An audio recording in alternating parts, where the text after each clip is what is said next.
News insight کے ساتھ میں ہوں عامر ضیاء۔ آج ہمارے ساتھ ایک خاص مہمان ہیں جن کا نام ہی ان کا تعارف ہے، ڈاکٹر ذاکر نائک صاحب۔ میرا بغیر کسی تمہید کے ڈاکٹر صاحب thank you for your time. ایک فرمائشی سوال سے میں شروع کروں گا گفتگو۔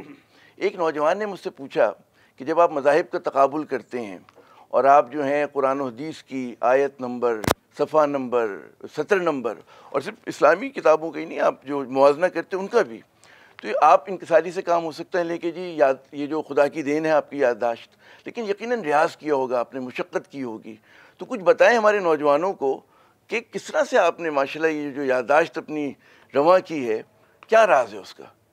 الحمدللہ والصلاة والسلام علی رسول اللہ وعلی آلہ وصحبہ اجمعین، اما بعد، اعوذ باللہ من الشیطان الرجیم، بسم اللہ الرحمن الرحیم، رب اشرح لی صدری ویسر لی امری واحلل عقدۃ من لسانی یفقہوا قولی۔ جب آپ کا سوال ہے کہ میری یادداشت کا کیا راز ہے، آپ نے جواب میں کہا کہ اللہ کی مدد ہے۔ اس میں تین ضرورت چیزیں۔ نمبر 1 ہے اللہ کی مدد۔ اللہ تعالیٰ فرماتے ہیں سورہ عمران میں، سورہ نمبر 3 آیت نمبر 160 میں، کہ اللہ جس کی مدد کرتا ہے کوئی بھی اس کے اوپر حاوی نہیں ہو سکتا ہے، اور اللہ جس کو چھوڑتا ہے تو کوئی بھی اس کو مدد نہیں کر سکتا ہے۔ اے مومنو، اللہ پہ ایمان رکھو۔ تو نمبر 1 کوئی بھی کام ہو، چاہے آپ کا بزنس ہو، چاہے دعوتی میدان ہو، نمبر 1 از Allah's help۔ اللہ کی مدد ملیں گی تو آپ سفلتا پائیں گے۔ نمبر 2 ہے کہ اللہ تعالیٰ فرماتے ہیں سورہ عنکبوت میں، سورہ نمبر 29 آیت نمبر 69 میں، اگر آپ جد و جہد کریں گے اللہ کی راہ میں، اللہ تعالیٰ آپ کے راستے کھولیں گا۔ اگر جد و جہد کرنے کے بعد اللہ راستے نہیں کھولتا ہے تو اللہ غلط نہیں، آپ کا جد و جہد صحیح نہیں۔ تو جد و جہد کرنا یہ سیکنڈ چیز ہے۔ اگر آپ جد و جہد کریں گے تو اللہ راستے کھولیں گا لازم۔ تو جد و جہد کرنا، کس طریقے سے آپ محنت کرتے ہیں۔ عام لوگ 8 گھنٹے سوتے ہیں تو آپ 6 گھنٹے سوتے، یا 5 گھنٹے سوتے، یا 4 گھنٹے سوتے۔ عام لوگ جو کرتے، تو آپ کتنا اللہ کے راہ میں سیکریفائس کرنے کو تیار ہیں، جد و جہد کرنے کے، چاہے وہ ٹائم کا مسئلہ ہو، چاہے نیند کا مسئلہ ہو، چاہے پیسے کا مسئلہ ہو، جو اللہ نے فیسلٹی آپ کو دی ہے، یہ نمبر 2۔ نمبر 3 ہے سورہ انبیاء کی آیت چیپٹر 21 ورس 7، اور سورہ نحل سورہ نمبر 16 آیت 43، فَاسْأَلُوا أَهْلَ الذِّكْرِ إِن كُنتُمْ لَا تَعْلَمُونَ۔ اگر آپ کو نہیں پتہ اس سے پوچھو جو ایکسپرٹ ہے۔ تو ایکسپرٹ آپ کو کہیں گے ٹیکنیک کے بارے میں۔ تو نمبر 1 اللہ کی ہیلپ، سیکنڈ ہے جد و جہد، تھرڈ ہے ٹیکنیک۔ اب یہ مجھے بتائیے کہ آپ کا روٹین کیا ہے، یعنی کہ آپ جو مشقت کرتے ہیں، آپ نے جو جد و جہد کی ہے، تو کتنی دورانیے کا آپ مطلب ہے، کتنا پڑھتے تھے اس کے لیے اپنے آپ کو تیار کرنے کے لیے، جب آپ اپنے آپ کو تیار کر رہے تھے دعوت کے کاموں کے لیے؟ کیونکہ میں میڈیکل ڈاکٹر ہوں۔ جی بالکل۔ میڈیکل طرح جب پڑھائی کرتے ہو تو کافی کتابیں پڑھنے پڑتی ہے، کافی یاد رکھنے پڑتی۔ تو جب میں میڈیکل کالج میں تھا تو شاید عام آدمی اگر 7-8 گھنٹے سوتا ہے تو میں اس ٹائم سوتا تھا تقریباً میں بھی 5 سے 5.5 گھنٹے۔ اور باقی وقت آپ مطالعے کو دیتے تھے؟ اور یہ دعوتی میدان نہیں، دعوتی میدان سے آنے کی پہلے کی بات کر رہا ہوں میں، میڈیکل کالج کی۔ اچھا، پھر دعوت کے میدان میں اترا نہیں تھا، تو اس ٹائم ہی میں کم سوتا تھا، تقریباً 5.5 گھنٹے۔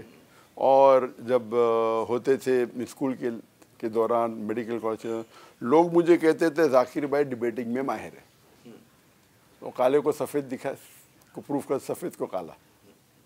یہ بات صحیح نہیں تھی، کہتے تھے ہمیں ڈبیٹنگ میں تھا، لیکن بات کرنے میں ہکلاتا تھا۔ جب دعوتی میدان میں آیا تو میں دیکھا کہ میں اس فن کو جو اللہ نے مجھے دیا کیوں نہ اللہ کے راہ میں استعمال کروں۔ شیخ احمد دیدہ صاحب سے متاثر ہو کے میں دعوتی میدان میں آیا۔ میں بننے چاہتا تھا ڈاکٹر، کیونکہ میرے نزدیک میڈیکل پروفیشن سب سے بہترین پروفیشن دنیا میں، تاکہ ہم انسانیت کی خدمت کر سکیں۔ اچھا پروفیشن ہے۔ مجھے پتہ چلا دیدہ صاحب سے متاثر ہو کے، قرآن میں اللہ تعالیٰ فرماتے سورہ فصلت میں سورہ نمبر 41 آیت نمبر 33 میں، وَمَنْ أَحْسَنُ قَوْلًا مِّمَّنْ دَعَا إِلَى اللَّهِ وَعَمِلَ صَالِحًا وَقَالَ إِنَّنِي مِنَ الْمُسْلِمِينَ۔ کون وہ شخص بہتر ہے جو اللہ کی طرف لوگ کو بلاتا ہے، اچھے اعمال کرتا ہے، کہتا ہے مسلم۔ تو پتہ چلا کہ سب سے بیسٹ پروفیشن قرآن مجید میں دائی کا ہے، تو میں ڈاکٹر آف باڈی سے ڈاکٹر رسول بن گیا۔ آپ نے کہا روٹین کیا ہے؟ روٹین میری عام سے بڑھتے گئی، میں جد و جہد کرتے رہا۔ میں اپنے خواب میں سوچ سکتا تھا کہ میں دنیا کا بیسٹ ڈاکٹر بنوں،